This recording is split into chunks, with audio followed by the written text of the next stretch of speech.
Beautiful. Happy Saturday. Beautiful day of some sorts. Thanks a lot for taking time and joining. Actually, the first Swarm session of 2023. We stopped the thing for a while. Now coming back. And quick intro, what is a Swarm session?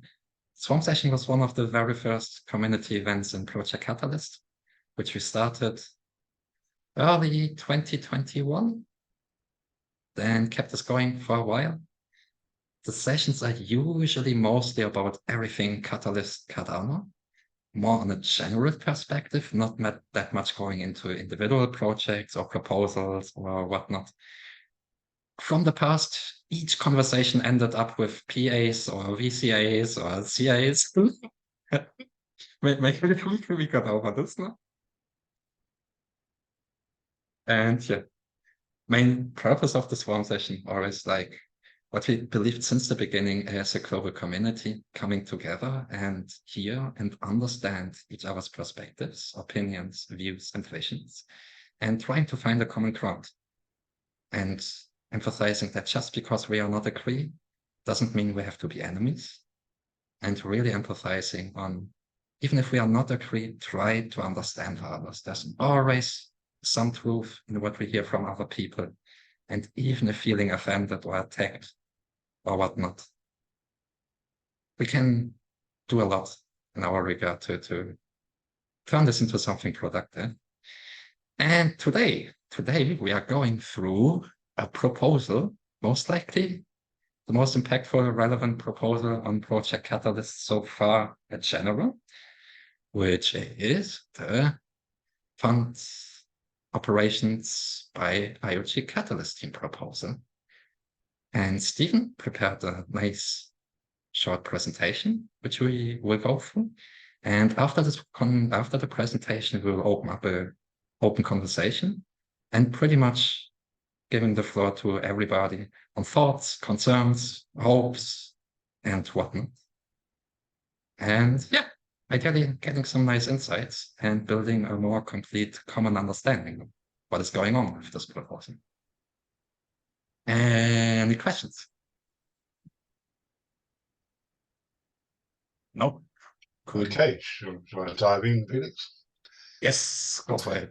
Okay, so I'm going to try and cover, this is also for the recording, I will cover an overview of this proposal.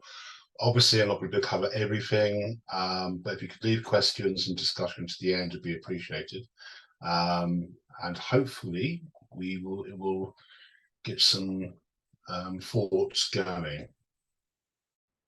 Okay, welcome to this Saturday session of the community review of the Catalyst Funds operations proposal by the IOG Catalyst Team. So these introductory slides will provide an overview of the background of the proposal, then we have a brief overview of the proposal itself, and then we'll have a community discussion. So this is the slides that were presented in as the presentation of the challenge that was presented by Chris Baird at the launch of Fund 10 in Town Hall 131 on the 21st of June. And this is a special challenge initiated by IOG Catalyst, which aims to provide funding for the ongoing operations and maintenance of Catalyst. And the total budget for this challenge is 2,140,000 ADA. So the challenge questions ask, how do we ensure stability and certainty that innovation funding is available to the community? And the importance of the challenge is framed as our community requires stability and certainty. And the broad acceptance criteria is that proposals should provide ongoing operations and maintenance services for Catalyst. And critically, the award in rules restrict the challenge award to only one successful proposal. Okay, so now on to an overview of the proposal itself. And okay, just some preliminary details. Okay, the Catalyst proposal is called the Catalyst Fund Operations by Catalyst IOG proposal. It was submitted also by Chris Baird in its final state on the 30th of July. The problem statement is to fully unlock the power of Catalyst, new features, infrastructure, and tools are needed to assure funding opportunities and project success by transparent and responsive administration and oversight. And the solution statement is to appoint the IOG Catalyst team to develop and deploy new tools and features to take operation and oversight of Catalyst to new levels, and to act as an administrator and operator of Catalyst for the next 12 months. And the dependencies here are interesting. They do state in the proposal that they have dependencies on external wallets, and also a proposal submission and review interface. If you've got the link to the slides, or if people can repost that, I've provided links to something called the Hermes Core Architecture Development Proposal, and also the Catalyst voting proposal as well, which are kind of going to be dependencies for this proposal. And there's going to be an after town hall presentation by IOG on Hermes next Wednesday. Okay, sorry about this is the heavy slide, and hopefully it'll get a bit lighter after this. So this is mainly about the impact section of the proposal. Okay, now what does impact mean? Okay, impact means how well a proposal clearly demonstrates and explains the positive impact the proposal will have on the Cardano ecosystem. So very briefly, the way they present their proposed solution is they outline a mission, which is that they're more than a platform developer. They express their intent and scope, and that is to assure the next 3 project funding rounds. So that's Fund 11, 12, and 13. They also state goals, which are repeated later on. I won't go over them now. They cite stakeholders, which includes ADA holders, proposers, and the founding entities as well. And they also refer to the Catalyst team. How they address the challenge is with reference to a specific commitment to deliver between 300 to 400 new innovation projects per fund over the next 12 months, and an emphasis on continuity and so no disruption, this answers the need and the challenge to be operational by October 2023. I know some people in the community have said that makes it difficult for other proposers to be ready, but they will be ready.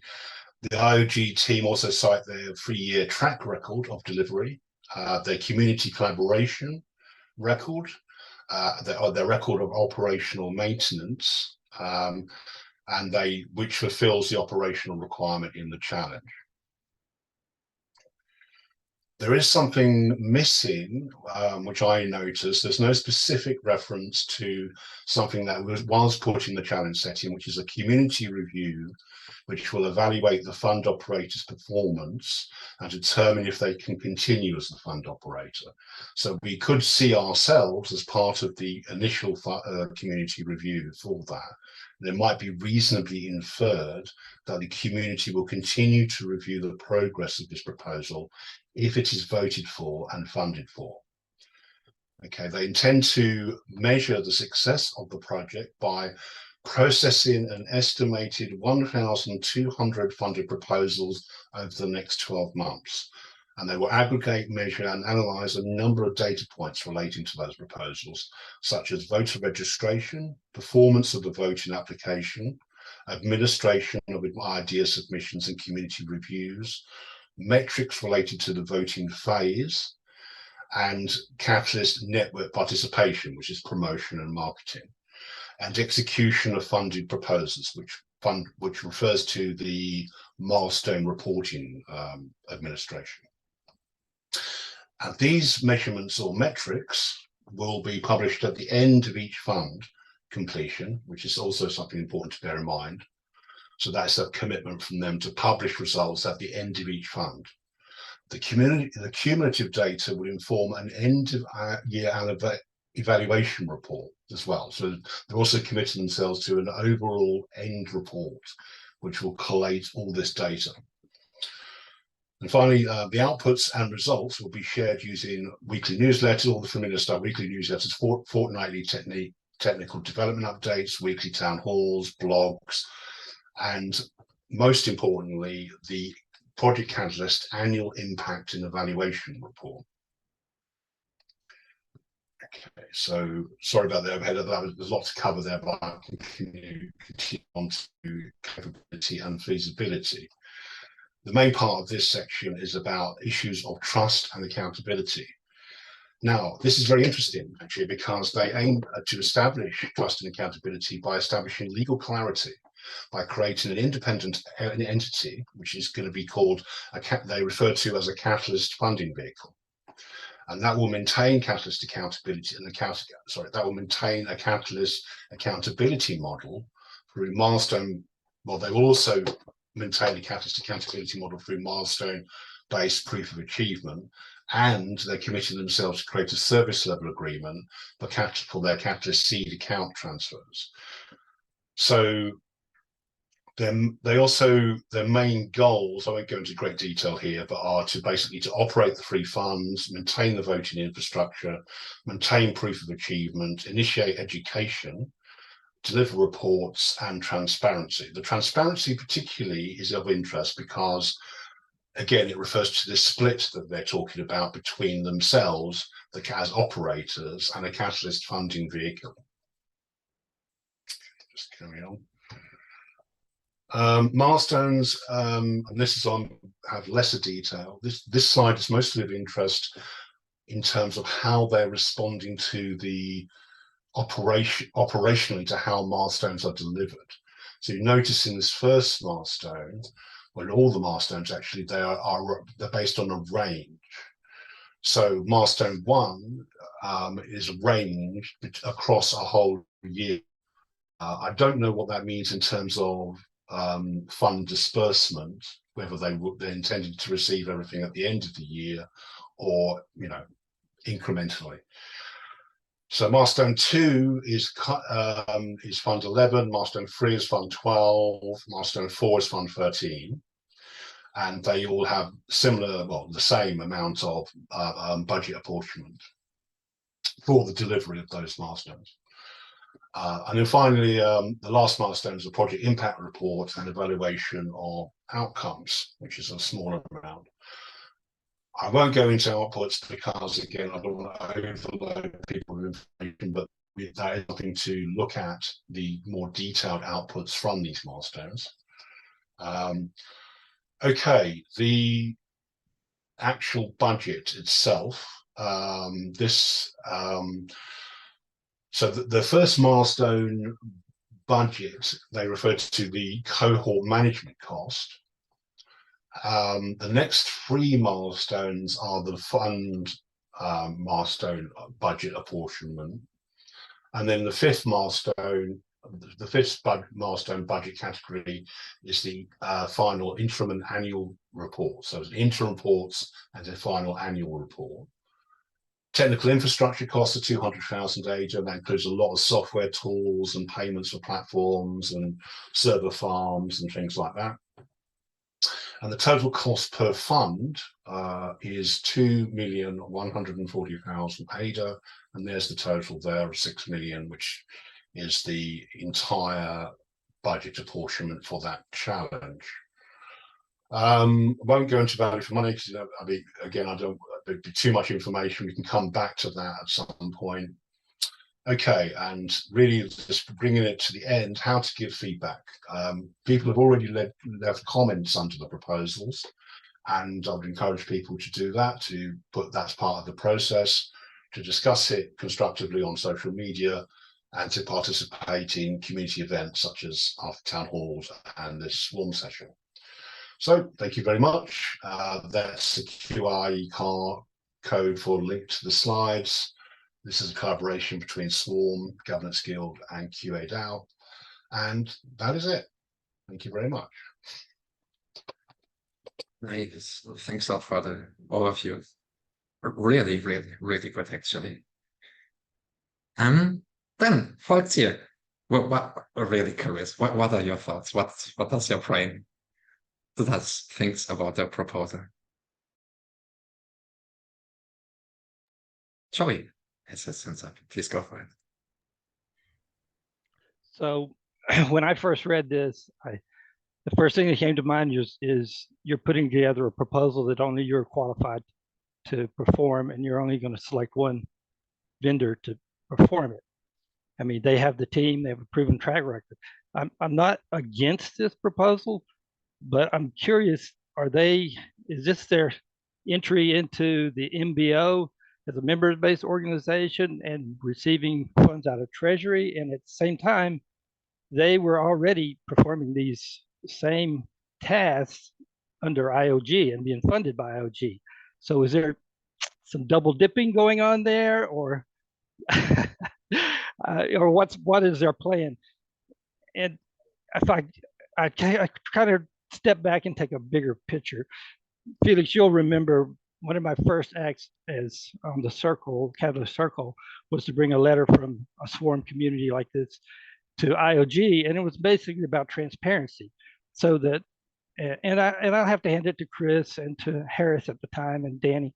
They did step up and try to provide more transparency, but we got to remember they're employees of a company. They're going to do they have a family to feed, and they're going to try to keep themselves employed. So they're only going to say and do so much. They have bosses above them, and so they did bring the treasury guys in and the voting guys in, and they did give some presentations on that, which was good, and they made themselves a lot more available in the town halls, etc. And as well, during my term there, I kept asking them for a seat at the table, that we need a seat at the table. Catalyst Circle really isn't a seat at the table. It's more, first it was a listening group, then it was an advisory group. So I'd hoped that they would bring people into the decision-making process before, not myself, but people in the community, before the decisions were actually made, so we'd better understand why the decisions were being made and placed into the community. And thirdly, I'd also asked if we could have more information on who in IO, because there's about 300 people there, and then from this proposal, I'm learning that there's about 20 involved with our Catalyst. So who is involved there? What skill sets do they have, and how could the community also mimic those skill sets so we could transition? That was when I thought IO would go away and the community would take over all these tasks. Of course, that never happened. And now I'm thinking about this members-based organization, which is going to have individuals, groups, and businesses. Is IO going to be part of a business that's going to be in there, or are they going to be individual members? And is this their transition into that members-based organization? And will they ever give up that grip that they have on these skill sets? Will our community members ever be able to go in and say, hey, we can transition off ideal scale. We have the skills to do that, and we can manage that. Or will it always be IO managing that going forward, even in the MBO? So that's my thoughts. Simple as that is. Those are really good questions. Vanessa, do you directly want to answer to this?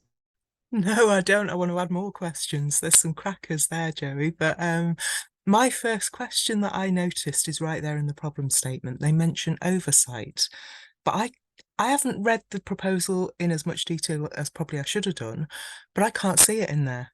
As far as I can see, they haven't included any funding for maintaining real oversight of how the program runs. And maybe, you know, that's an issue because any oversight should be independent, obviously, but they still need to fund it. They can't have us as a community doing it for nothing. You know, even just the simple question of who is measuring their milestone reporting. There's been a lot of talk of how they're proposing exactly the same as any other proposer in Catalyst, but I suspect that who is measuring their milestones is them. And obviously the question then is who guards the guards, you know?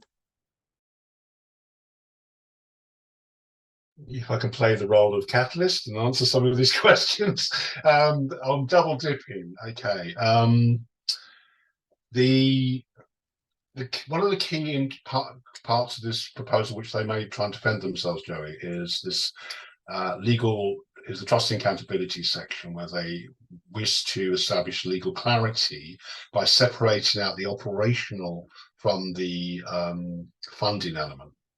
So, and I think they've also highlighted that this is so that it can transition to other bidders in future. Okay, so part of this proposal is preparing to be taken over by someone else potentially. Okay, so if they split into two entities, one entity which is the operational entity and one entity which is the funding vehicle, then the funding vehicle can then be bid on by someone else in the next year. Now, on what you said about transition to MBO, I don't really know about, there's a lot of uncertainty about what that means, the MBO. They certainly specified their skill sets in the proposal, although I do notice they don't seem to include the entire Catalyst team. They just include the big players in the team. Moving on to Vanessa's question about oversight, the standard defense on this would be that they are going to rely on community oversight, and I believe they're committing to provide more detail on that in the next few weeks. But they do intend to have us step forward to oversee this proposal. But the questions about how that's going to be funded and how it's going to happen, they're still very much open. Eystein, over to you. Great questions already, and good you're playing the role of trying to answer some of this. So putting my review hat on, like for this proposal, this group, they're suggesting what's roughly a 5,100 ADA overhead per project they're planning on getting through. So 1,200 projects, 6.2 million ADA. And some of these proposals are going to be asking for less ADA than they are asking in overhead, roughly.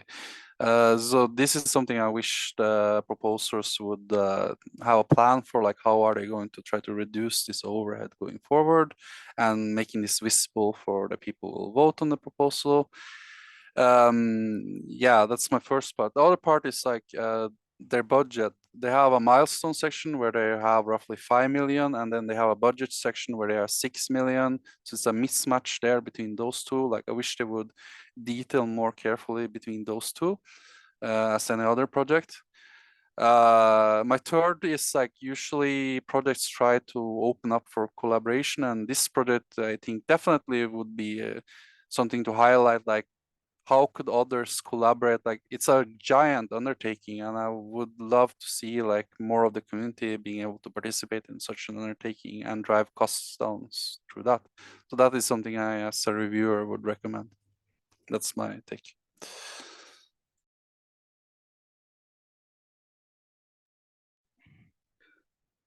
Joey and Tevo, sorry. So what happens if it doesn't get funded? Is IO going to continue to pay them to do the same work that they've all proposed to put into treasury? Is, you know, I worked in a lot of different companies, and there's always financial is always a big issue. And we know the price of ADA is down, and we know Charles has invested in a ton of different things, and he invested $100 million a couple of years ago into Emergo, into IO. So what's happening with their funding? Where do they really have the financial power to continue as IO, or are they trying to transition into this so they don't have to carry, IO doesn't have to carry that burden? And as far as us transitioning into their roles to be able to cover that, again, if they're working for a company, they're going to try, every company tries to keep itself intact. They're not going to easily, well, if you go back in time and look at their history, they're not going to say, yes, Joey, you can take on this role, JP, you can take on this role, and we will go away. That's not going to happen. And so I just, you know, it just raises a lot of questions. I do understand overhead has to be funded. I came out of Circle, no funding. There still isn't any funding. The parameter change didn't happen. And so a lot of people worked and went to the meetings and did what they were supposed to do for free. So I understand overhead has to be funded in some way. and I'm all for that. And I'm not against this, but I would like to have those other questions answered. You know, what's IOG going to do? Are they going to continue to pay them, or are they not? If it's not funded, are they going to continue to do it? Is it all going to collapse, or where is this? What's in the background that they're not telling us? I feel the same response like in the chat about that if this does not get funded, it probably will continue, but in the same feeling like when your proposal doesn't get funded, but the thing has to be done. And then just people will minimize their effect, but get the stuff through. I will touch a bit of like proposal strategy and like this, like the Catalyst Team strategy they introduced. I guess they had like a problem. How do we hand over power? How do we decentralize it? Oh, let's create a challenge setting. Operators, this is what we do. Let's make it with community. They created the challenge, and then some reason they feel like, okay, let's not share how we do operations. Let's let them, all the people who have helped us so far, figure out how they make proposals against us and make it challenging so that all of us have to be aligned, because only one proposal gets through. There is no playing room around here. And then they create the proposal that doesn't even match the challenge and has 3 times more funds. So not only you cannot propose even for the next fund or the next 2 funds or next 3 funds, you have to now wait until we deliver 3 funds, because we're not asking on one challenge settings, but 3 in one. So it's, I don't know, it feels like a weird way to introduce this opportunity for the community when it's not actually an opportunity, and makes it quite harder to kind of understand. So I hope they at least open up some of these activities they do and create like a bounty system or this rapid funding mechanism that was introduced earlier, and create like another innovation fund out of this innovation fund they're getting to hand over these activities they're doing. Else it's just be a centralized thing and we are rewarding it from community fund, which is fine.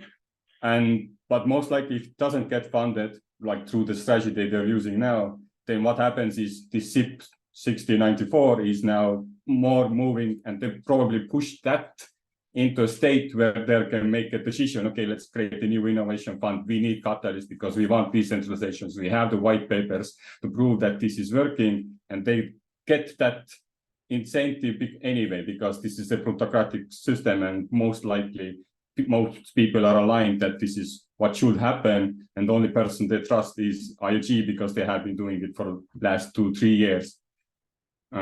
So yeah, it's a bit odd way it was introduced, but at least it sparked discussions. Much agree on this. I would also start with actually more the negative side.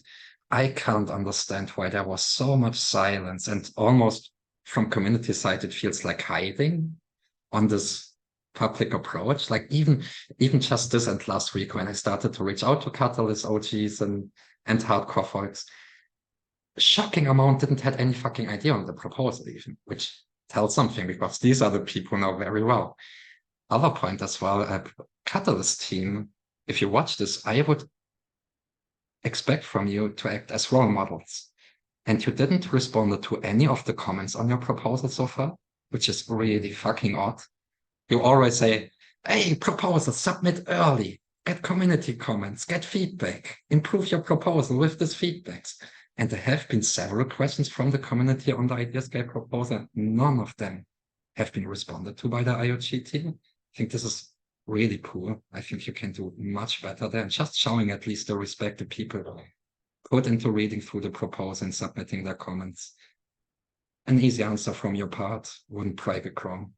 So, and as well, what Tevo said already, like the challenge itself was never discussed. The budget request was never discussed. And this budget request directly comes from the treasury. Community could never say no. And it's already said.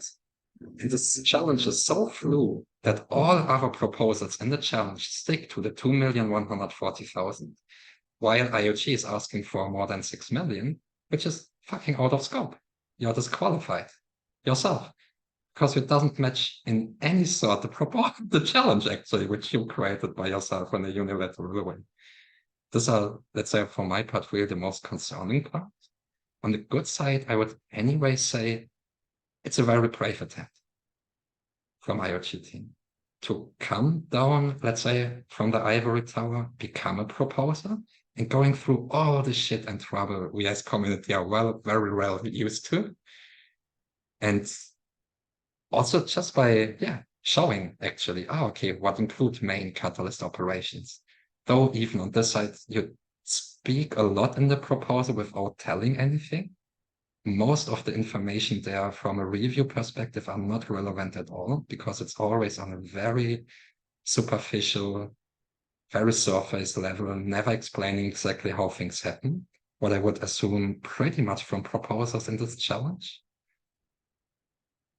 I think it's a great attempt, but insanely pure executed. And yeah, just by locking down, and then he gave this feedback already in after tunnel on last Wednesday. I said, where Stephen asked, okay, so there wouldn't be challenges in Fund 11, 12, 13, where you would resubmit the proposal to move months forward, for example, right? To ask for the next 1.5 million again. And I said, no, right? So it's really one vote and a commitment to and a commitment to more than 6 million ADAs. And we don't know how markets change. And let's say, okay, ADA goes to $20. Does this mean Catalyst team has fucking billions of dollars now to operate Catalyst? There's no clear outline on the proposal which states how they would react to this movements actually, and what clear solutions beyond that. So really fuzzy proposal. And even if I love what Catalyst is doing, because without them, we wouldn't be even here in this call discussing this. Yeah, you could do much better, I think, just by getting early community insight, for example, submitting the challenge much early and creating awareness on your proposal. Your proposal was submitted in the last hours of submission phase, which once again is really odd, because we have been the only ones knowing already months beforehand when the challenge would start. So I can't see why this has been done in such a rushed, late, hidden, and purely communicated way, which makes it really difficult to endorse what you're actually doing. And I would love to endorse what you're doing, you can be sure on this. But so if I do this short story, and I'll try and respond to some of these. Okay, Eystein first. The reducing budget overhead. What do you mean by that? Did you want to see some more value of money, the aspect there? So the problem with having a 1-year proposal is like they argue that it's about like sustainability, but you don't have competition then. And how will we ever know if we can reduce the overhead? And what's their plan to try to reduce the overhead if you don't really have an actual competition? I think they might respond to that by saying that the cadence has to be 1 year to be sustainable, because otherwise they need the stability of 1 year to manage the free funds. I think that's how they might respond to that. I do see what you're saying, that how can another player come in to compete with them? It's a fair point.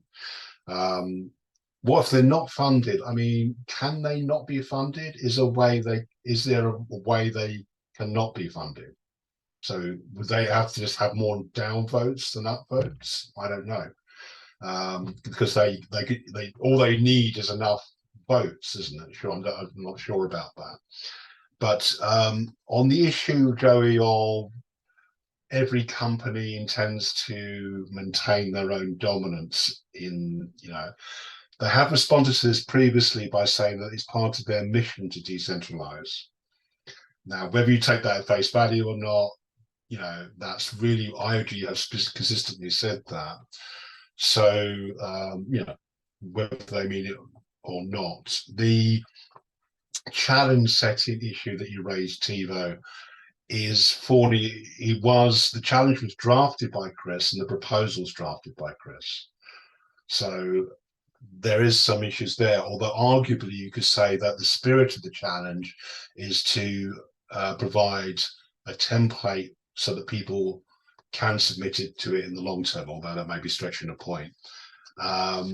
The silence on the proposal, Felix, and the lack of responses and all that sort of stuff. What I'm getting from IOG is the lack of capacity, is that appeal to lack of capacity. It's only a small team, and I think this is maybe a bit rushed at the end, so they haven't been able to respond to everything. And they also, that may be another thing why they submitted the proposal at the last moment as well. And, you know, so although I'm not making it, I'm just saying what they might say to that. And the 6 million amount, I wouldn't be so surprised on. That's just the cost of the proposal. And I think what they said that cost might exceed the pattern of other challenges, but they will say, well, that's the cost of running a fund, free funds every year. So that's my attempt at defense. So I go back to the questions again.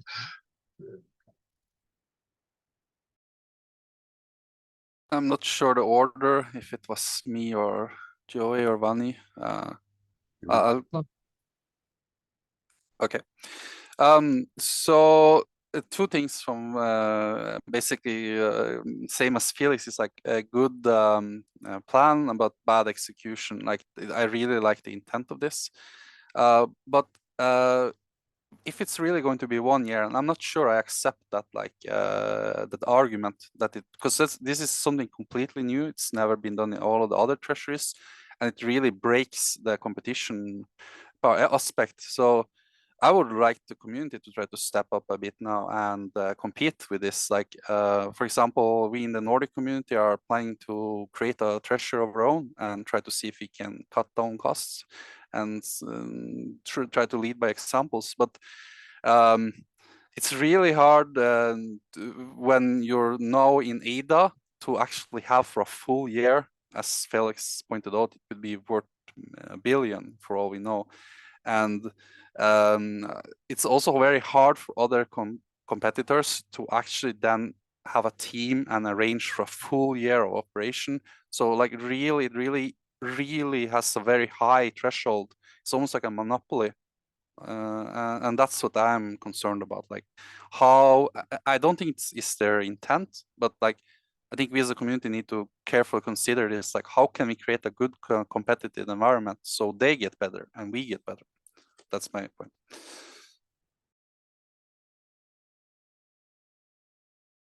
Is it Vanessa then Joey? Oh, yes, so it is. Yeah. I mean, like Felix said, it is an interesting attempt. Maybe it's brave, I don't know, but I don't think I'd go that far myself, because I think it's just misconceived as an approach. It's like a kind of fiction pretending that they're on the same level as any other proposal when they're clearly not. I'd love to have seen a more co-produced approach to decentralization here rather than this, because what we've got now is they're setting themselves up in competition with other proposers, you know, even to the extent of like keeping their proposal this big secret until the last minute. And, you know, like Felix mentioned, not replying to comments and all that. But just generally this competitive approach where it's them against anybody else who might propose. I would like to have seen an approach to engaging with the community that was more about co-producing a new catalyst together, you know, engaging and paying the community to work alongside them. Because, like, I mean, co-production as an approach does recognize that there might be asymmetries. It's not the same as total, like, peer approaches. It recognizes that we're not peers. But in this case, yeah, there is a colossal information asymmetry. IOG knows far more than anyone else about how to run Catalyst, to the point where I actually think nobody else will be able to possibly win this challenge. I don't think it's feasible. So I think it's natural that that's causing some resentment. We'd all love to write a challenge that only we could win, wouldn't we? But a co-produced approach could have obviated that. And I think it could have gone against this competitive idea, which is surely not where we want to be going. And I particularly don't like the way that we're voting here for something that will lock us into this approach for more than one fund, as others have said. I think, yeah, we do have to look ahead. We do have to look at the long term, but it feels ethically dodgy to me that we're voting for something in this fund that could go to 3 funds. And then the structure of Fund 11 onwards will mean, well, I don't think they could ever be ousted. I don't think, and that they'll sort of go, oh yeah, but once we have power, we'll decentralize. And I just think, yeah, when has that ever happened? You know, and if they don't have this fundamental grasp of co-production, I don't see how they're going to. That's my only take on it. Joey next, I think. So decentralization. I've seen at least 3 Charles's videos where he asks the question, what the heck is decentralization? What does it really mean? And if you go out to the foundation, IOHK or IOG's websites, they say that they're a fully decentralized organization with 70, 300 or 400 employees working remote. So for me, their definition is just remote workers, not decentralized. I mean, the pandemic, if decentralization is their definition of remote workers, the pandemic had the greatest influence on decentralization ever in the world. So I don't think their definition of decentralization is what we all in this group have imagined it to be. The other thing is, in the industry I've been in, I've responded to several RFQs, requests for proposals and quotes, and won those. And usually a company would come out like IOG, if they'd come out and said, okay, this is the specs of what we need. Do you have the talents and the skills to put together a proposal and a quote to answer that? And then that would have opened it up to other companies. I mean, we have, Sebastian, and I mean, a lot of these, we have a lot of companies that are already formed around Cardano that might have been able to do things like migrate from ideal scale. I mean, it doesn't take all, I mean, although the Cardano Foundation has an edge because they know more about the details behind ideal scale and what they're capturing and how they're manipulating it, etc. But I do think if you put a request for proposal out or a quote, that some people could answer that and actually be a fair competition at that point. But I don't think it was intended that way. I think it was intended that, hey, we're going to move into the treasury and start moving funds out of the treasury, and we're the only ones that are going to be capable of doing this for a while, maybe sometime in the future. But my spidey sense says they're not going to give up control until they're forced to. Just my opinion. Never looked on decentralization from this definition as you did, Joey. That's actually pretty cool. Like, okay, yeah, we work remotely here. It's decentralized. I hope this isn't the definition at IOG. And I'm sure you know it's not, because they are on a very deep level of decentralization while building the ecosystem. But fucking good perspective, actually. Just also to clarify, Cardano Foundation is not involved in Catalyst at all a lot. First engagement really happened in Fund 7 with some where they started to vote on challenges, which have been pre-voted by the community. But else, CF doesn't have a lot to do with Catalyst. One thing again about the proposal, like when they say it's fully decentralized and fully community-led, it's actually not really true, right? Yes, as proposer or as PA or as voter, though we still have fucking no idea what all the Catalyst parameters are. Even Circle didn't got full insights there, right? And all these are set by IOG. When does the funding round happens, how much rewards go to which role and everything, like community has never say there. So saying it's fully community-led, it's, from my assumption, a little easy to say, because community literally only kicks in to legitimize decisions which are made beforehand already from IOG on this regard.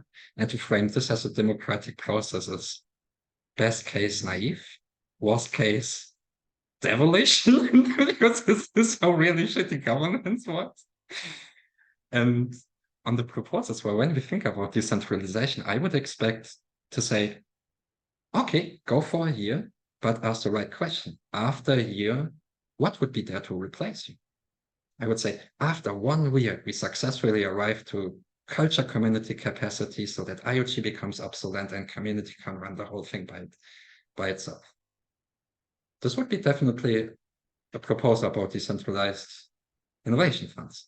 What's happening here is just, hey community, we are IOG Catalyst Team, we run Catalysts in 3 years, and now we propose you to run it a year later, and then Nobody knows. Maybe MBO is established well enough to take charge of this whole thing, but there's no attempt to actually say, how does this thing become more decentralized actually?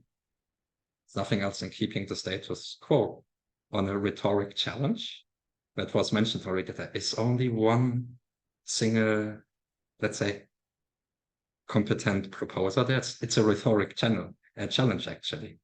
The answer is already made. The decision is already made in this regard. Like, then what is the whole thing actually about?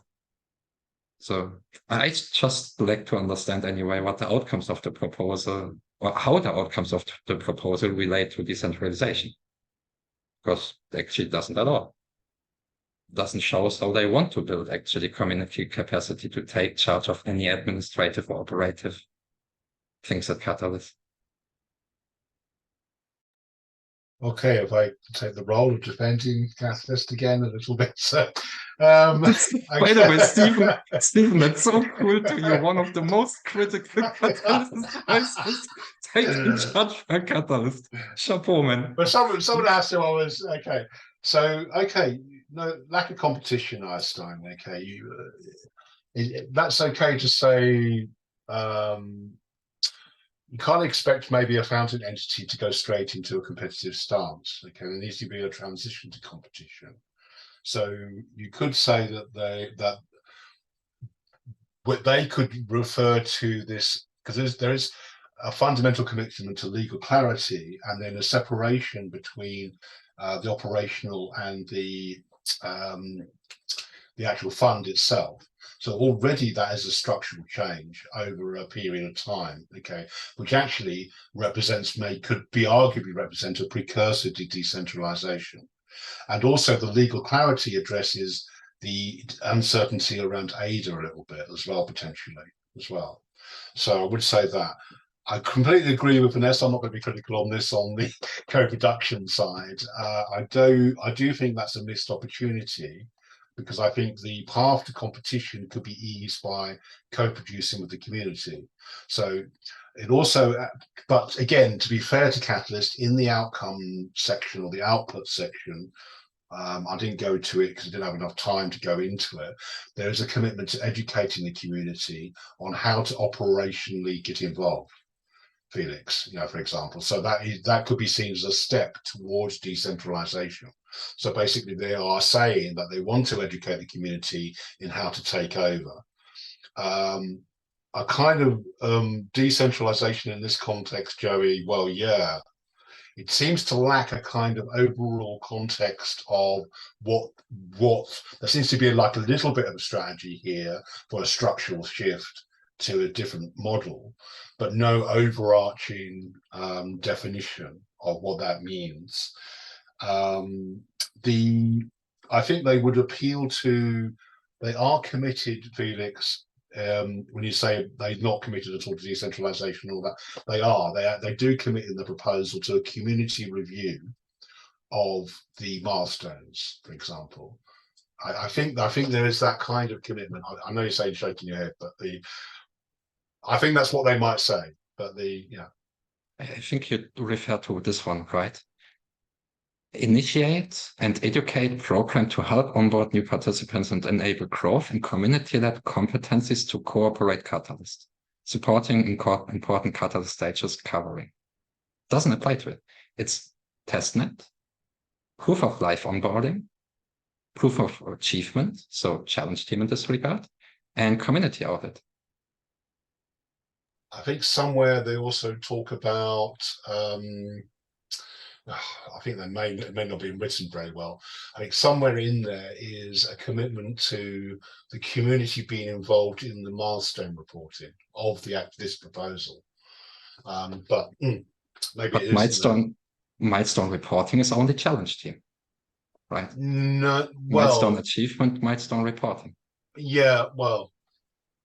Yeah, I do. There has been talk from Danny and all that, which they said again they're going to announce in the next few weeks about community involvement in oversight of this proposal, and this is of interest to us, of course, because that's what we want.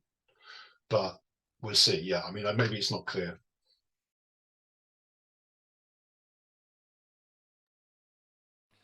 Should we try one more round questions? Again, thank you for trying to play the other side. How many other projects do we know in Catalyst that takes 100% funding? And why is it so problematic for me? It's like, we're talking about decentralization, we're talking about proposals, and we're talking about the next funding rounds. Like, how would we have some other teams trying to propose as well in the future and learn from Catalyst when the scope in the education, as Felix just pointed out, is not a full Catalyst treasury management really. So what I would like to see is like, maybe the community can discuss, should there be a higher budget limit so we can open up for some others to try and learn from this. And this goes into oversight as well. Like, I would really love to see the community have oversight over the Catalyst proposal if it gets funded, but also to get experience then and help and manage other community-led treasury managements. Then we'll really start to get the ball rolling on decentralization. So for me, that's a question to all of you, is like, why do we just accept that the next funding round should have the same budget limit and they should have 100% of it? I'm not sure we should, but yeah, that's my question. Yeah, that's a good point to actually add. And I was also browsing through the goals again. I think that was the best place to look at what they're actually delivering. And like, for example, in goal 1, they provide community communication events. They kind of go previously that they coordinate, help to launch. But if you really think about it and zoom out, what they do is they share in the Telegram channel and in the Twitter and probably somewhere else. And what else happens? Community does all the rest of the work. So it's already asking rewards from them, from what already is done by something else. Because all the events, they're not coordinating, facilitating all the events. They're just doing few events, which is all increasing. I guess I've never seen Twitter space before. And this week I was there, so it was great. But I mean, there are hundreds of us now who is doing and facilitating. So they're asking for the work that is being done. And especially funny because Chris himself was like against Swarm, that why you are creating proposals where some of the work is already being delivered when we're still voting on proposals. And technically they're already doing that the same thing. So why you include that in? But of course, I wouldn't say that this is about like proposal stuff. I'm just a conflict of which he himself has said. Then from competence setup, to me, where I see that is basically the planning of how this timeline is going to look at. I mean, we could do that already together. We are able to jump in meetings and kind of plan this out. Okay, this day we had this, let's give 2 weeks for that. And probably much better outcome, probably a longer fund if you do it with community, but it's not about getting the money as fast as possible out of the community, but it's also making as cool as possible idea scale, or like not idea scale, the innovation fund we could do. So there it's already something that can be handed to community and run by community. Proposal submission and innovation stage. So fair, I guess if they want to continue with IPA scale, it's probably better that they operate that side because it's actually quite like annoying work. But again, like Eystein said, which would be, why not add an extra 10 or 20,000 ADA, just at least one person or like a public session. Hey, this is how we're going through, these are the rules, and getting this like at least one-sided information that people can see what is needed, and those who are capable, able to build better tools than idea scale. But they're considering the costs they now ask for the idea scale and all the technical services. It's probably they're getting a very good deal from idea scale compared to the standard price idea scale is offering. Then community review stage. Another slide at the end. This is something that community is doing. They're not doing it. So I guess it's just operating the idea scale again. So they're repeating that maintenance side under different calls and orientations. Catalyst voting administration. So here they're bulking everything together in tiling, resulting, and getting together the information. I would say that actually we could already use our tools to aggregate all the information. Yes, like registering that on the sidechain, probably they are the, if you want to continue the Jormungandr, and we feel like this is the most secure platform, yes, we could hire IOG to separately do that part, like, but again, making results and calculating that out and disseminating the information who is rewarded, I think that could also be done some point. So just that one part of like qual one where they duplicate some stuff in other quals, there's so many things which could actually be done by specialists in the community.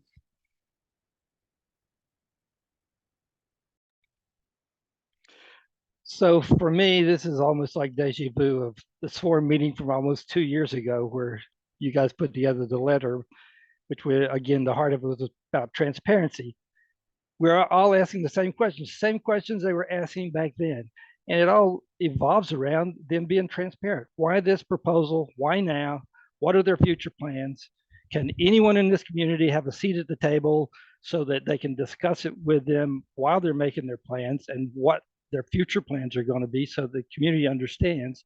And it's got to go beyond Danny and Chris. I mean, it's got to go to the senior management. If they can come to our town halls and talk about all these wonderful things, they can certainly, the senior management can certainly come in front of the community or in front of someone sitting at a table that's been invited and explain what this is all about. Why is it happening now, and what is their future plans?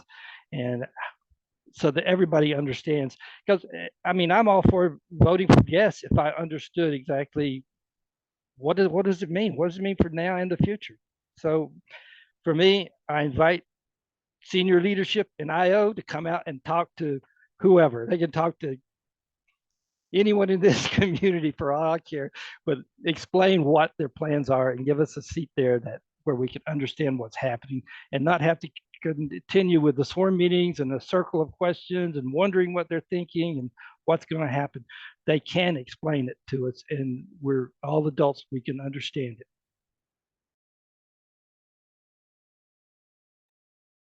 And one thing I'm personally, let's say, a little bit pissed by this proposal, after Town Hall.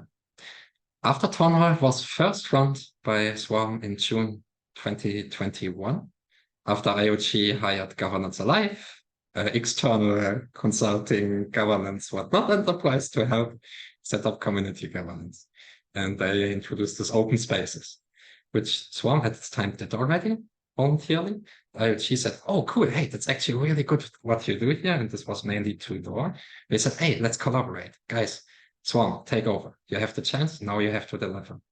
Since June 2021, we got the proposal 2 times funded, the after town hall.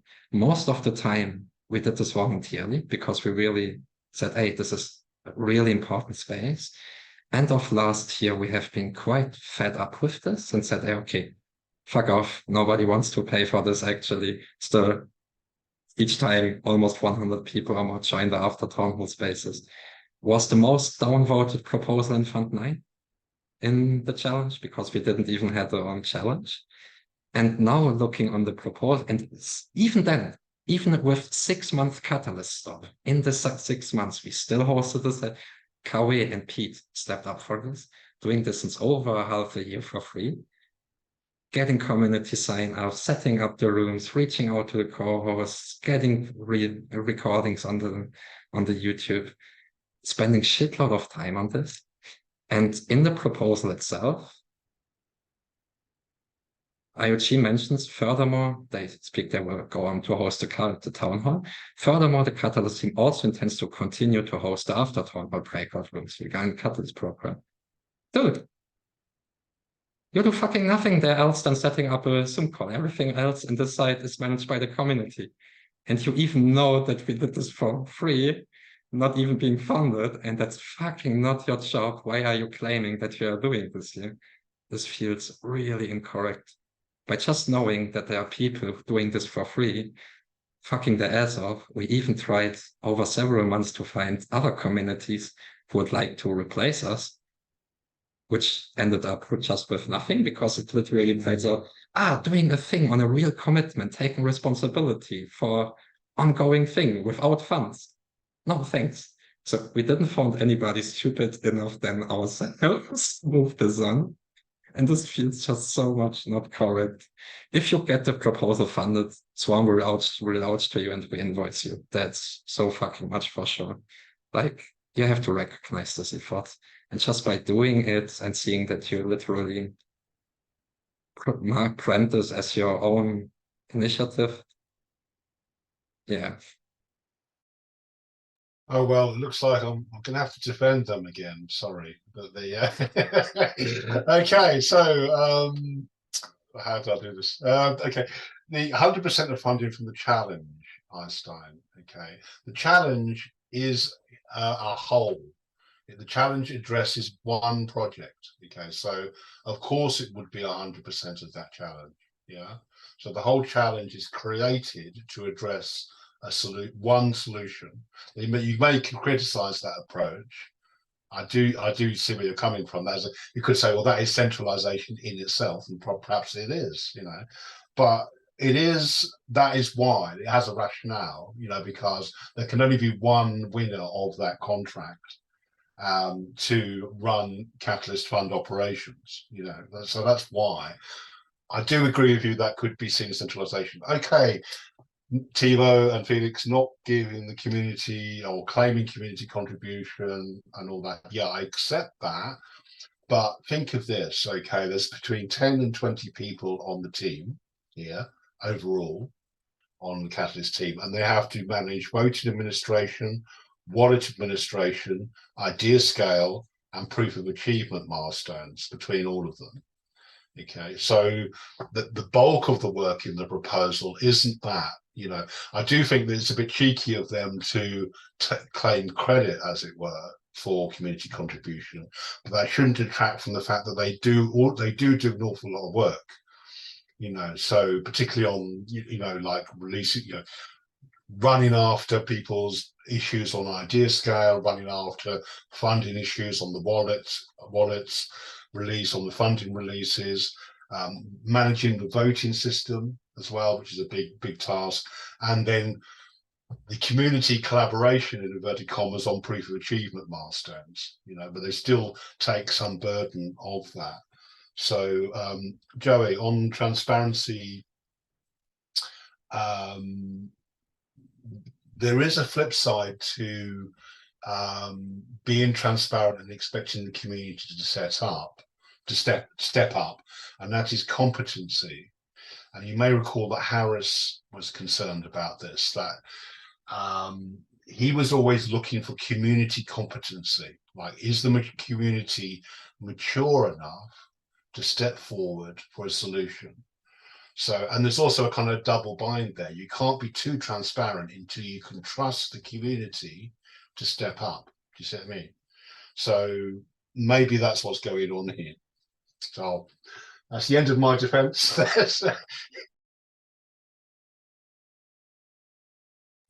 This is so surreal. I can't really take it in that I'm hearing this. Now, I just wanted to raise, going back a little bit, where the proposal, we talked about how the proposal says they're going to look for community involvement in the milestone reporting, as you were saying, and they're going to train the community and build capacity so we can eventually maybe run Catalyst.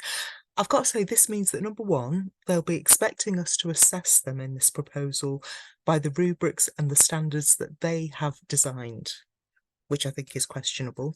And secondly, they'll be training us in how to do it like them. I don't think they're the right people to be training us. And just going back to the whole, standards and milestone reporting as they have designed, I just want to reference something that George Lovegrove was saying in Telegram recently, the last couple of days. Just like, whatever happened to return on intention? His key takeaways on evaluating funded projects were really similar to those that were surfaced by Audit Circle in way back in Fund 7. I'll put them in the chat because I copied them from what he posted in Telegram. But it was basically along the lines of, it doesn't matter if a funded initiative needs to pivot. That's a good thing, to pivot in response to what happens. Impact is what's important, not completion. Uncompleted initiatives where funding is returned is not a risk for the Treasury, and contributors should be able to return funds at any point. the biggest risk for the Treasury is completed initiatives that don't make any impact. That was his core thing. It's like, I'd rather see a failed project that had some impact than a totally completed project that was pointless and did nothing. And he ends with, effectively measuring impact will help with determining which funding processes are truly effective. So I'm going to bung those in the chat. That's all I wanted to say.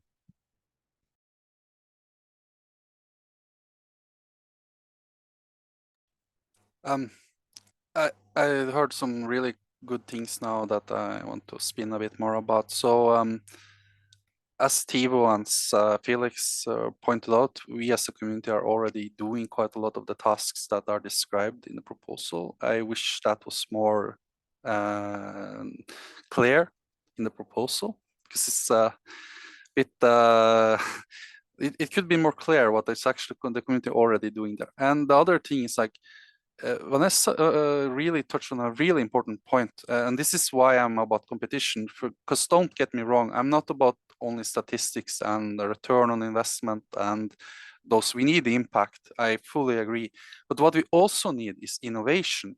And if we are doing it, as Vanessa said, in the exact same way as Catalyst do, and we will train by them in the exact same methods for treasury management, that will not give us innovation.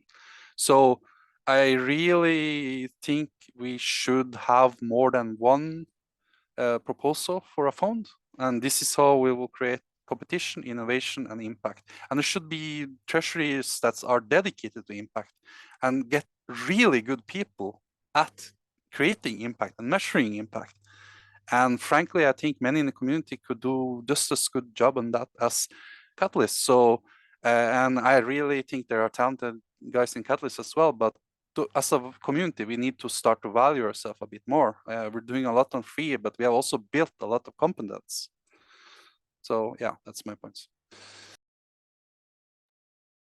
Much agree to what you said. Then also, actually was really relieving beating a little bit the shit out of this to be honest. Thanks a lot, Stephen, for holding your head in. So from our side, what productive thing when can we actually do together? Because I think there are a bunch of concerns, however it is as it is. So how can we get something really good for all sides out of this whole thing? That's cool, Tommy. Nice. Yeah, I didn't need to criticize anything because you did it for me. So I think the way forward is what Vanessa said earlier, that you or they or us or whatever should do this together and plan together the way forward and co-create it.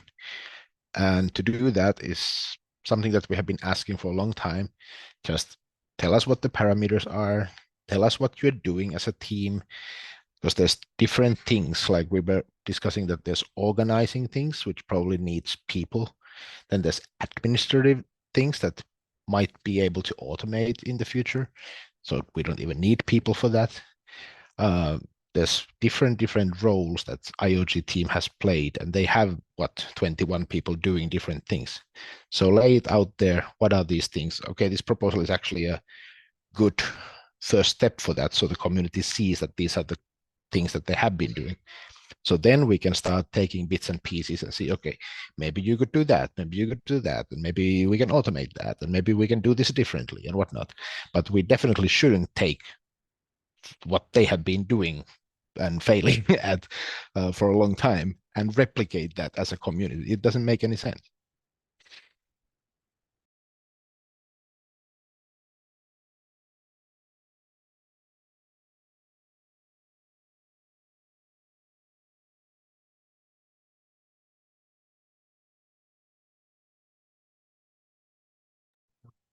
Yes, sir. Yeah, you're just asking like what is the next steps. So for me, as a reviewer, I would love to give them some feedback on their proposal. It's a good first proposal, but it has some improvement it could have done.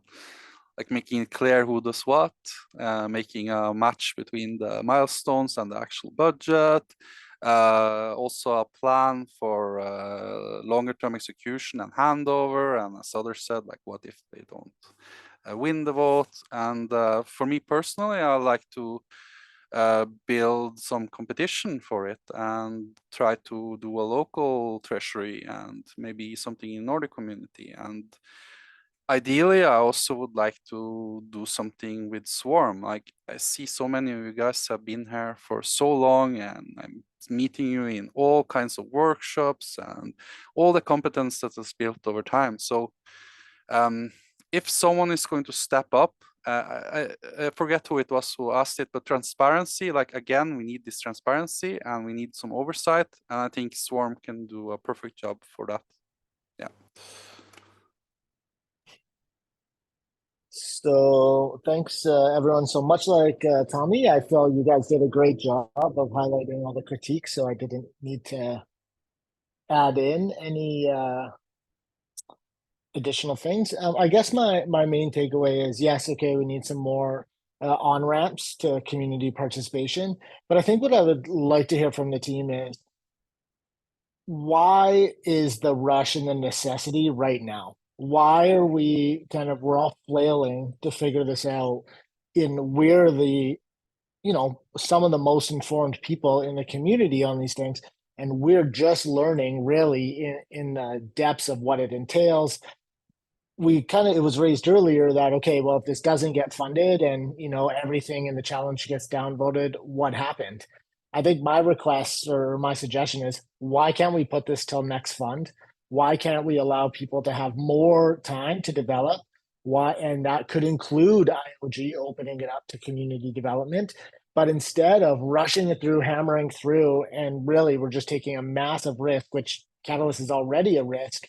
I'm just worried that we're not doing our due diligence as a community. If we're going out and we're even supporting this, we're being public about, okay, well, at least we know them, the devil, blah, blah, blah. But to me, it's more of like, okay, can we really tell the community to go vote for IOG, knowing all the problems with this? Yet I know that I'm nervous and fearful that what if another one of these proposals gets in that none of us know, that there is no community involvement, that there is no requirement, or we don't know them. So, it's kind of the fear of it. I just think there's a huge risk in the community of this challenge going completely sideways and potentially significantly derailing some of the, ongoing and continuous efforts that many of us have put in for years, and I just think this is ill-informed, it's ill-timed, it's disrespectful to the community and the work that we've done, especially for them to be out on Twitter and other chats saying,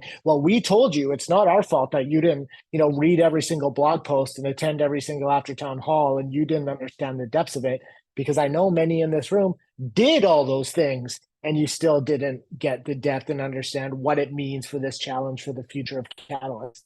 So my feedback to them is, thanks, but you did it wrong. Take a step back, bring in the people who have been here since the beginning, and try again in Fund 11. I just think, to me, it's, if we go out and we start promoting this and trying to get people to support it or not support it one way or another, we're really just kind of pouring gasoline on a fire that was already out of control. So my 2 cents. So I've worked in my career both sides of the fence. I've been a direct employee. I've been a consultant for many, many years. And my personal instinct or my spidey sense says that the train has left the station. They're not going to, no one from the top level is going to come down and explain to us all this stuff. The proposal is going to go through. Somehow they have enough whales or whatever behind them. Even Charles himself votes that this proposal will go through. Whatever their intent is, they're just going to proceed with it, and whatever we do is not going to really make a difference.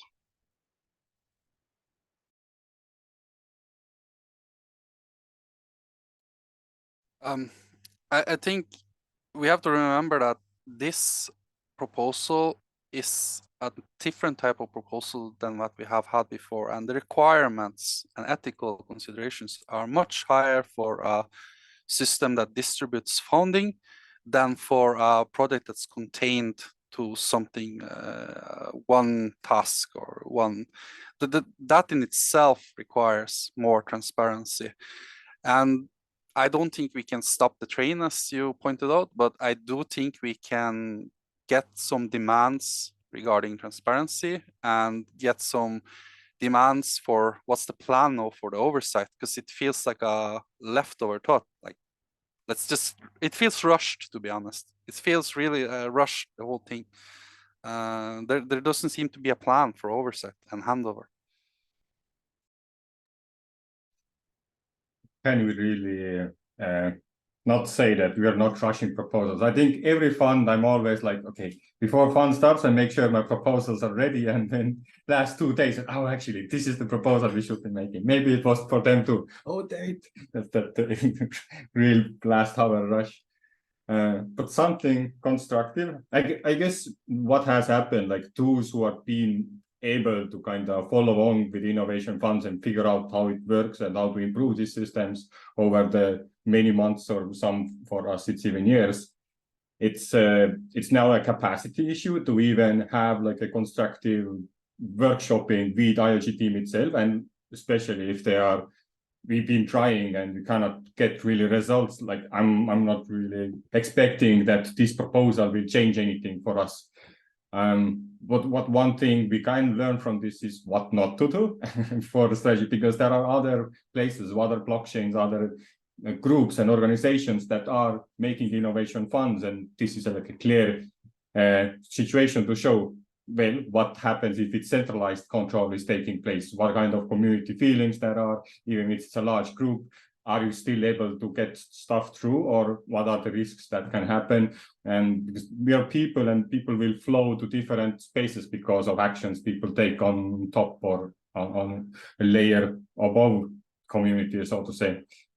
And from another side, I actually like the proposal in a sense to read, like, what is Catalyst operation? So it's like in a perspective that we never really had before, which was written down at least in some systematic way, going through this same logic as they try to set up the challenges and the milestones and all that stuff.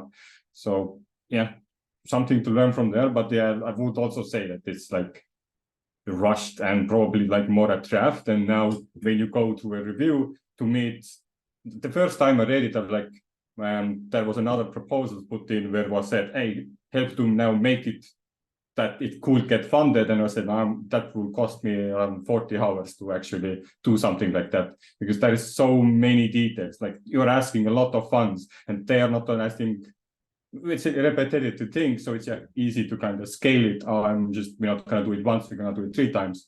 But still, the details would be like, are the actual thing that makes the innovation fund happen. And they don't really describe that, but at least they outline the systemic look at it. I think that perspective had added some insights for me. So if I would have to do an operational proposal, I would probably use that as a context for ChatGPT.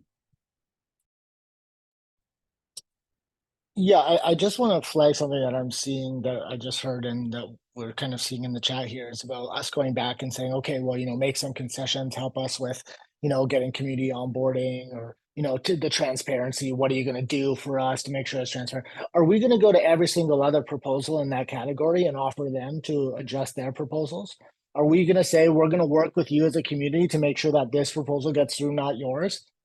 That to me is us being complacent and complicit in actually this type of behavior. And this to me is a major, major ethical and moral consideration and violation if we do that on behalf of IoG. Are we then, like, what if another group says, hey, we're going to do community onboarding, we're going to have you guys participate. We're not going to have them tell us how they'll change their proposal, get us to go out, do the work to educate the community, to get them to vote for that one. We're doing this for IoG. To me, this is a major red flag, and I think we got to tread very lightly if we're doing anything other than criticizing and commenting, critiquing and commenting on the proposal. We should not be doing any sort of handholding, and we should not be giving them backdoor access and feel that we should be going to them for backdoor access, the exact thing that we don't support, or at least I thought we don't support. So I think we need to be very, very cautious as we proceed in this space now, just with what I've been hearing. Sorry, thanks. No reason for sorry. This was really good stuff, JP. Also on this, I think one thing what I didn't find comfortable in life and never found comfortable in Catalyst that much, especially since Fund 7 is only being able to react, never being able to act actually, right? And you're always forced just to react to happenings which are not, where you don't have any influence actually. So I'm wondering as well, from this perspective, what can we really get out here? Is it actually react to this proposal in Catalyst? Or Eystein, I really much like your perspective to say, spin our own stuff up, right? I think as a community, we slowly get mature enough to say, hey, we can do stuff like this. And we don't have to try explaining IOG why we think it's better. We have to prove ourselves alternatives, which simply show, hey, this is how you can do it a little better, maybe on this regard. Because the biggest thing of Catalyst is that it cultivated quite a solid group of people with such a deep understanding of decentralized innovation funds than nobody else, 1,000 times deeper than IOG. A person who went 5 times through CA, PA, reviewer, whatnot process, a person who went 7 times through proposer, they really know about what they are speaking. They can speak about deepest details, which IoT from only operational side can't manage. And setting up a platform to moderate proposals and sending out bulk transactions is pretty much the easiest thing actually you can do, right? And that's actually the operational side there. So I think it really maybe deserves a little bit of attention to say, oh, okay, fuck this, it's great, because it shows us already what we don't have to do wrong anymore. They did it for us already. And how can we use our resources and capacities, which are insane, I would say, to actually provide alternatives and to say, hey, mommy, daddy, fuck you, I'm big enough, going out of the house, building our own, right? And not becoming dependent anymore on simply what IOG decides there, which pretty much is all what decentralization is about. Decentralization can't be built from one side only. It has to be built from 2 sides. And even if we would say Catalyst is fully decentralized, when you zoom out and say that's still the only innovation fund in Cardano, it still creates a centralized environment when there's only Catalyst. Like ideally, decentralization in this regard would mean there are thousands of innovation funds, some led by founding entities, some from corporates or businesses, some from community. Doesn't matter, right? They all have their own purpose and their own value in this ecosystem. I think from our side as a community to say, okay, let's look back. What did we learn? Extract this knowledge from individuals, because all this experience and expertise lives in individuals. It's not written down there. It's not available to the public. And it's insanely difficult actually to extract this experience and expertise from individuals and get it into a knowledge network where we are able to manage this as well, use it as a resource to say, oh, okay, you know exactly what we speak about, you know exactly where we come from, where we are, and now we can figure out ourselves where we want to go to. I think the resources are there, just not structured yet. And taking off all the time to figure out, how can we support IoG actually to do better? Saying, maybe shift this over to our own resources and say, what can we do better? How exactly? Fucking no idea, because we are poor. Fucker. We don't have millions of ADA flying around. That's a real issue, but Oh, this discussion is amazing. Joey, did you want to say something? I can step back. I have a few, but I just said if I Yeah. could only win the lottery. yeah, lottery is one way to do it, but another is like many of us have a lot of big communities, and you could gather resources from those communities. and you could do an NFT sale, you could do some form of DAO.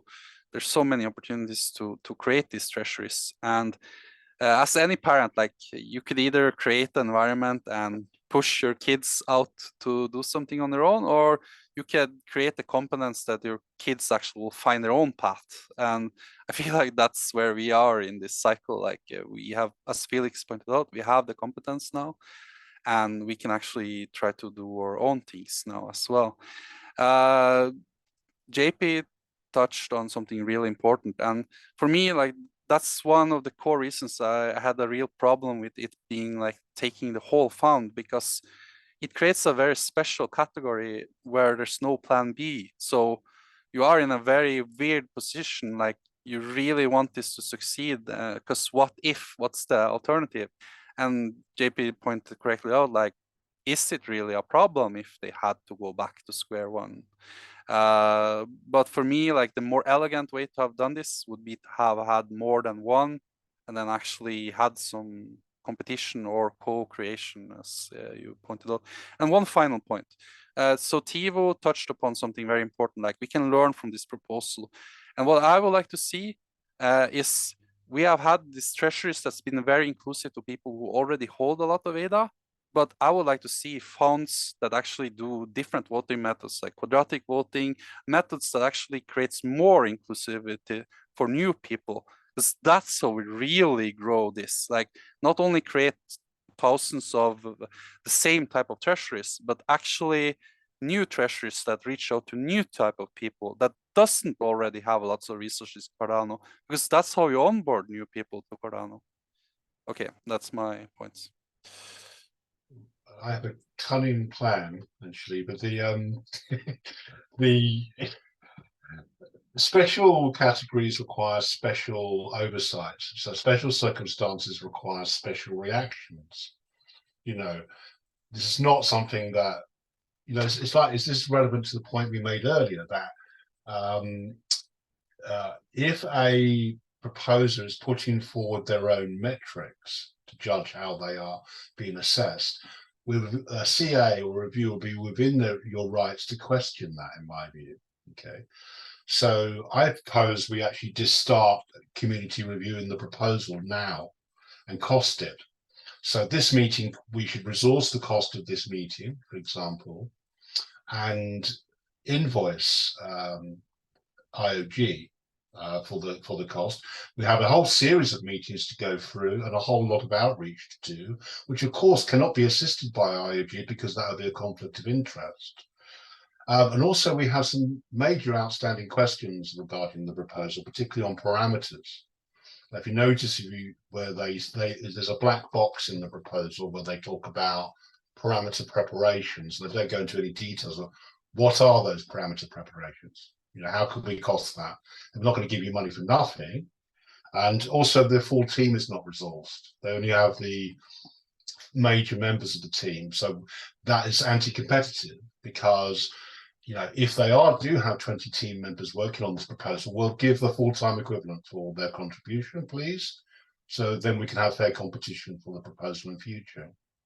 So as far as I'm concerned, this is live. And that's how we should proceed.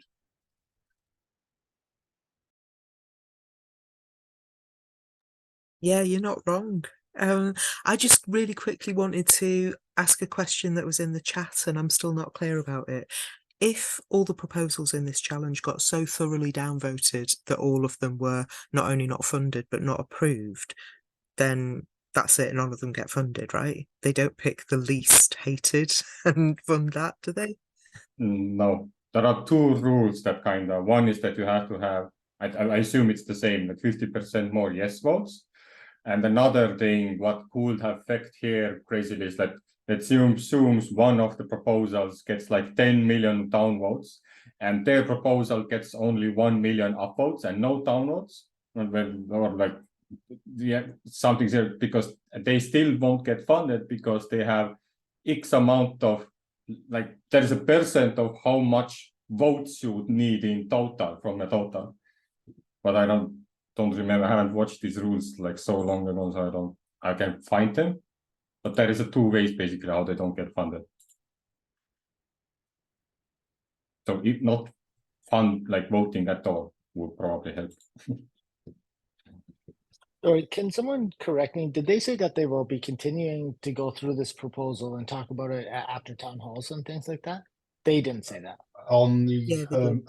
on the Hermes one, No, on this catalyst. on this particular one, the only I think Chris or Danny were talking about the community oversight of the proposal, more discussions. Yeah, obviously this proposal is rushed, and I do think they have some community oversight in mind. They might want to talk to the community about that, but you know. Yeah, I just again to say that it's a little, you know, as a perfect word earlier, it's disingenuous that they're using a platform as the previous coordinators to say, okay, you know, we're going to use all these town halls that you've been coming to for years, all the stuff that we've been doing already. You keep coming, so trust us. We're going to talk about how to involve you. Meanwhile, they're again in a winners take all challenge where this isn't being offered to the other groups. They don't have the community outreach, and so they're kind of again they're tying their hands to vote for this, really where we don't have a choice. And so I just think again that's another red flag for me of like them not being truthful about this and really having an outsized and unfair impact on other proposers in this category because they are not really on an even playing field. Sorry, I know I keep complaining and I said I wasn't going to, but I'm triggered. For me, I guess I still have just one outstanding question, and that's what happens if it does not get funded? Does Charles still fund IOG and Catalyst continues, or is that the end of Catalyst, or what happens exactly? I think they will probably continue anyway, Joey. But well, I don't know, we can't second guess that. But there is another scientist, like again, it's slightly a defense of Catalyst Team a little bit, is I mean, Danny was pointing out when we were speaking of the informal after town hall the other day, Felix, is that this Catalyst round has attracted a lot of negativity on social media by people who don't like Catalyst at all. Actually, the idea of Catalyst at all, they think there shouldn't be attacks on their ADA. You know, a lot of these people. So I think we should be careful here as well to think like, do we want a treasury? Do we want a treasury at all? You know, and so be careful what you wish for. You know, because they are. I do think this is very flawed what they're doing, and I agree with you, JP. There are potentially some legal issues here, and potentially some competitive issues, Eystein as well, which need to be addressed. But maybe we should be careful about how harsh we are with our criticism there, because we wouldn't want to see or do the Catalyst disappear altogether. That's what may happen.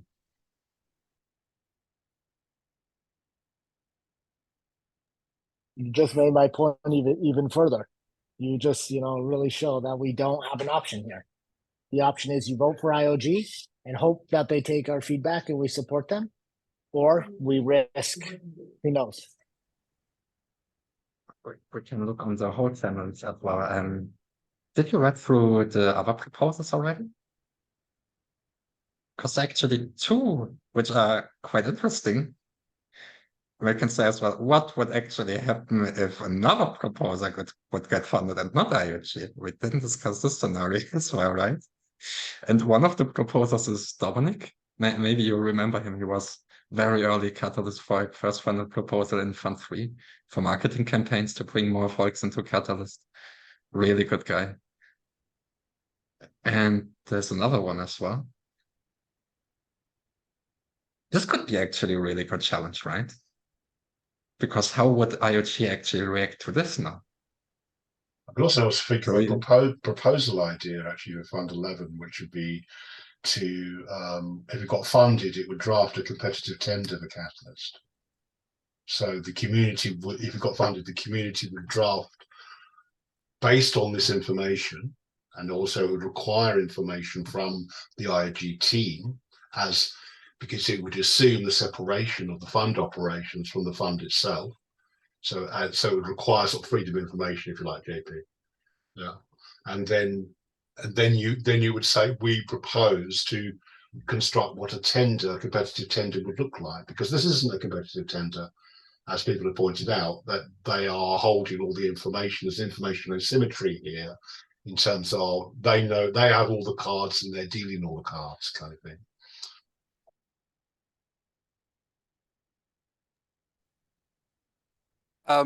I think we have to keep in mind the SIPS 1694 as well. Like, what would happen if all of the proposals was voted down? I think what will happen is the community would step up. We would actually do a governance action, and we would try to withdraw from the treasury, because the treasury is still ongoing. It's hard-coded in the protocol. We haven't changed that yet. So we would withdraw from that, and we would use the example from Catalyst and try to improve on it, and create a metadata for it, and apply for treasury withdrawals through a governance action. So I think, yeah, it could be really hurtful for a short term, but I think for long term, I'm not that worried. But with that said, I agree with what people have said there. I actually really like what Catalyst have done, and I feel some, I guess, depth to it, because I have learned so much through this Catalyst process and all the town halls. But that's just as much from the community as from Catalyst. But I would like them to continue. I think that's a good progress for the community, that we don't destroy the old, but actually just create new on top of it. In my world, that would be the ideal scenario. It's a beautiful thought. Say, okay, what would happen if they didn't get funded? Okay, community would step up. Now, let's do time travel. Let's imagine we are in 3 months from now. Voting is announced, and let's take the scenario, okay, IOG didn't get funded. And now you say, okay, community steps up. Think in this time and think back to now. What would we think in the future by thinking on exactly this call and saying, what should we have done there actually? Which benefits us already in this position. We can prepare some things already. We can start to initiate, to set up some first stuff. So in 3 months from now, we wouldn't be on a maybe assumed, but not really thought about situation. And this case also to say, okay, we take responsibility already now. We see this risk. We want to mitigate. We want to anticipate this risk. And this is a strong signal of community maturity already. Recognizing, hey, there's a risk. Hey, oh, this can impact lots of stuff. We need to get ready.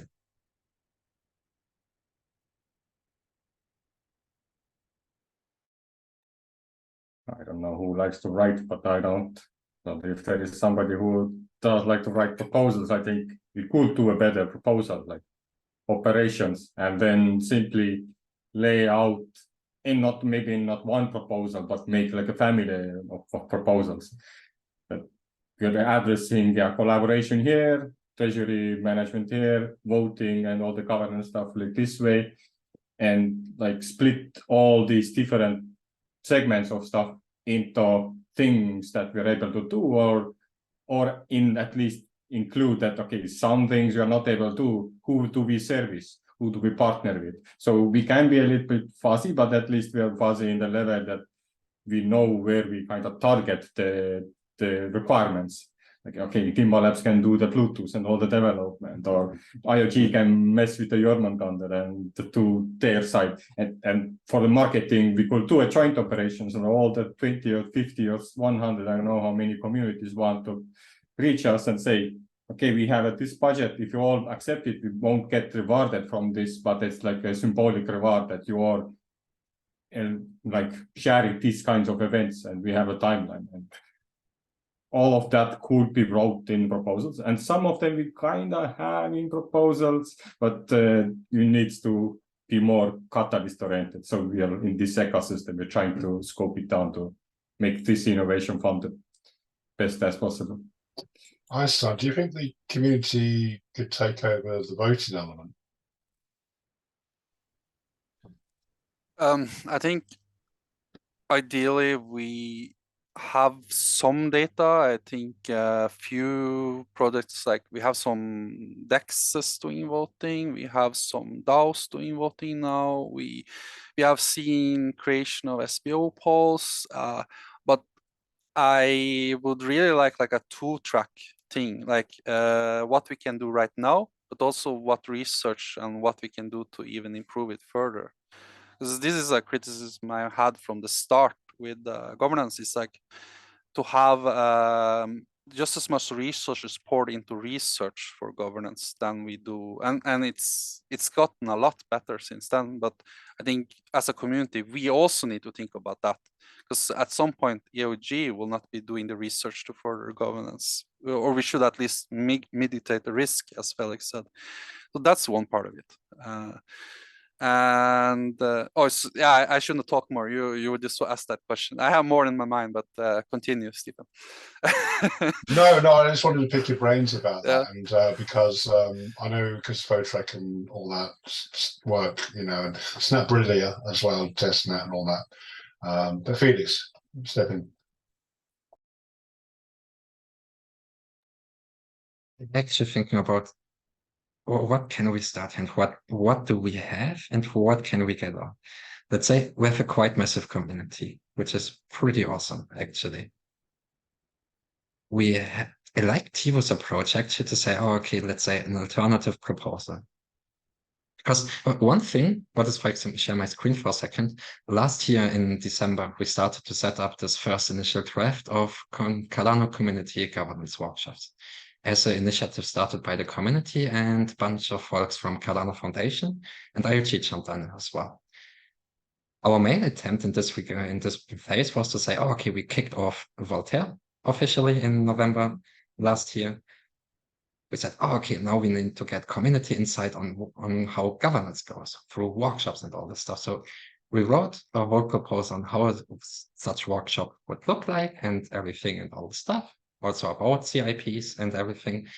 And then once again, IOG came, took the stuff, didn't communicate at all to us, and spent off this whole CIP 694 workshops, which is pretty much inspired by this attempt here, right? And this was envisioned on base of the capacity to say that we as community said, which capacities do we have around the globe? We have local communities, we have local town halls, we have ambassadors, we have shitload of stuff in place. How can we use all this community in order to drive productive workshops, to generate governance documents and proposals and stuff like this? Sorry. So what we could do actually is to say, we simply take our own draft, what I took then for the CIP 694 workshops, which was beautiful. It was awesome to see this happen. And I don't think that much it's important who is hosting or organizing the stuff. The most important is that it's taking place. And I think the CIP 694 workshops has proven to be really fucking amazing. First time really showing this massive community capacity. While once again, taking the wrong approach, they didn't had a quick check again with IOG and said, hey, fuck us, why didn't you include us at all? Once again and stuff. So this was also the reason myself, I didn't join any of these workshops because I knew if I go there, I will punk so heavily around them and say, fuck it, this your community voices, here you go. And I'm not polite, I'm on. But yeah, to say, we simply can't take this attempt already. Advantages communities already used to it, to understand itself as coordinated body for such workshops. Not forcefully in person, we can simply go with online, with virtual spaces as well, and say, okay, the outcome could be a fund operations proposal. How would the community actually operate the fund? With all the details, all the executors, all the required resources, on all the facets where we see already, hey, in your proposal, that's missing. Because we can literally use that draft, right? They can use our drafts, we can use that. And to say, okay, and with this not only providing some really good insight directly back to IOG, but in the same time, building up the whole framework for the community to say, oh, that's it.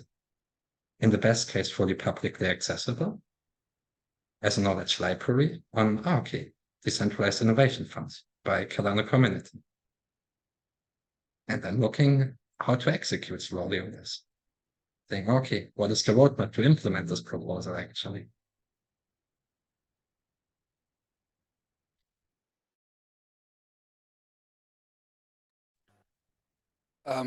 I would like to see the community develop some standards for treasuries.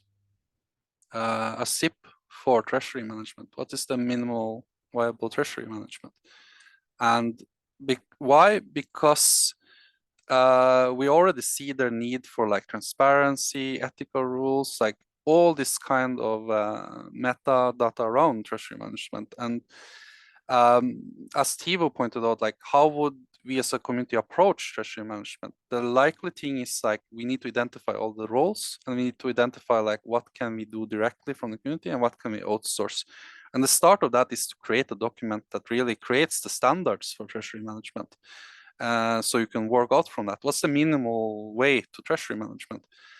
And from that, we could then also do more research and improve it. And yeah, a SIP for treasury management, basically.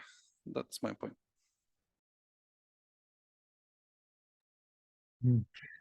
Yeah, I can see how a parallel there could be. I think did you mention it earlier on some way? Why not split it into two? So you have one where you could trial a community-run treasury alongside that if they have concerns there. I don't know. But I mean, there does seem to be a pattern of behavior. I hate to say this, because it makes me sound cynical or paranoid a little bit, but where I would assert our Creative Commons license or open source license over our IP, the community IP, because I see our IP being used not without permission exactly, but in ways that we might not want it to be used. And that, for example, that document you just showed, Felix, and also the way that the SIP 1694 workshop process was very heavily templated, so it was kind of, I mean, I use the word shepherded, in the comment on it. I know there's a kind of that's controversial, but I do still stick by that. I think again, it's like they set the rules, so they set the challenge and they set the rules for their own proposal. Same for 1694. They're kind of loading the game. They're saying all we want to talk about in these workshops is this and this, okay, and anything else is out of scope. But what if what out of scope is the fundamental principle of the SIP itself? And that seemed to be what was not really there. And that, for me, gave the lie to the whole process. It just seemed to be an exercise in demonstrating false consultation or the appearance of consultation. And I say this because I've experienced this before. Maybe Joey, you have, in politics many years ago, with the same kind of approach, where people, like a government, will approach you and say, we want to work with you to answer these questions. Here are the questions, and here's how you should answer them. And really, that's what I was getting from the template. Yeah, there was, whatever you call it, out of scope. That's just, if it's out of scope, well, let's have another proposal, and talk about that separately,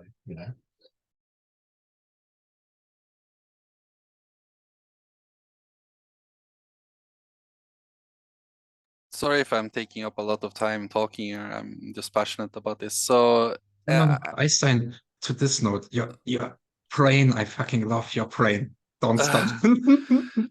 So, I think I agree with you on it was very like railed what the discussions should be about. It was already a route that was clear that what should be taken. But really, from my own experience, two things that happens in both my workshops. The first thing all of the community said was like, we want time for open discussion because we also want to discuss other things than what was there in the already railed out solution. And that happened. We had actual people questioning like, why are we doing this without DIDs?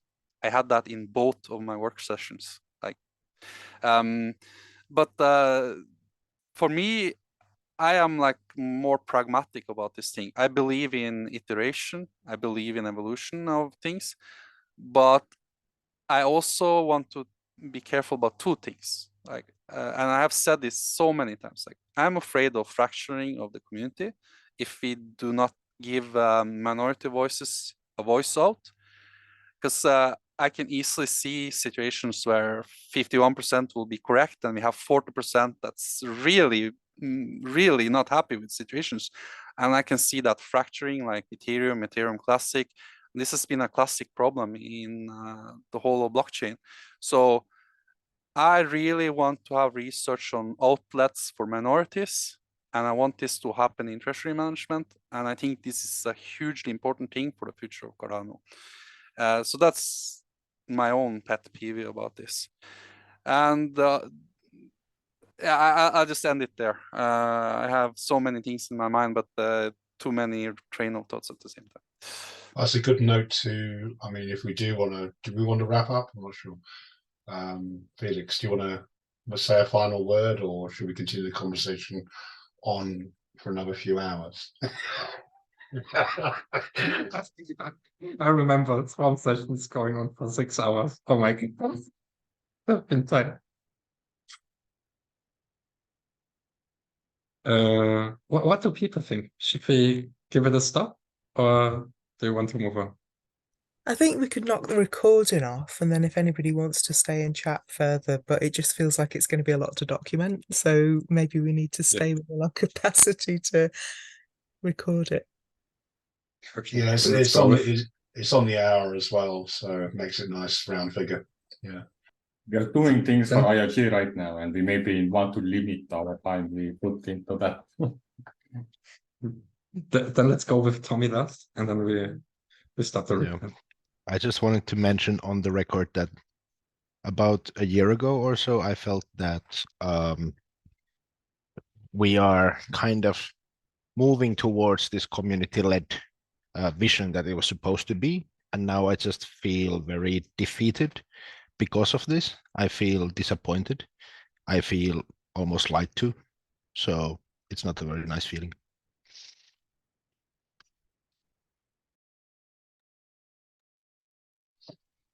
Do have to second that in many regards. Yes. For me, it became difficult to still stay around for the same reasons I came for in Catalyst. And I can't do onboarding introduction calls for new people or whatnot anymore because I can't believe in Catalyst anymore. What was definitely the case in the beginning, but now, yeah. And if IOG are watching, tune in next week for next week's episode. And should we stop the recording now?